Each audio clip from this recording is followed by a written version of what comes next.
আমি আপনাদেরকে আরেকটা যুক্তি দিতেছি। হতে পারে কোনোদিন সকালে উঠা দেখবেন মসজিদ নাই,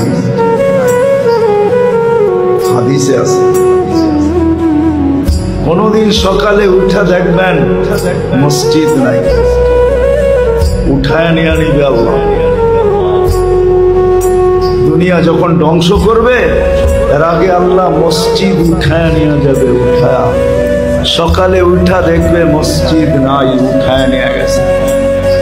কেননা এটা যতদিন থাকবে এটা একটা আধ্যাত্মিক পরিবেশ, এটাও জমিনের ফাউন্ডেশন। মসজিদ গুলা কিয়ামতের আগে উঠায় নিয়ে মুসলমান দেখবে একদিন সকালে উঠা দেখবে কোরআন পড়া আছে কিন্তু একটা অক্ষরও নাই, সব আল্লাহ উঠায় নিয়ে নেবে। তখনই পরিপূর্ণ সিগন্যাল আসবে এখন আমরা ধ্বংস করতে চলছি, যা তৈরি করছি তা ধ্বংস করা। সত্য এটি।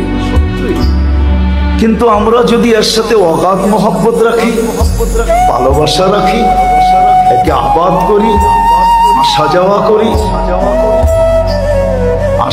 করি, সাহায্য সহানুভূতি দেখাই, তাহলে ইনশাআল্লাহ হতে পারে যত তাড়াতাড়ি উঠা যাওয়ার ইঙ্গিত দেখতেছি তত তাড়াতাড়ি উঠবে না, আরো কিছুদিন আল্লাহ রেখে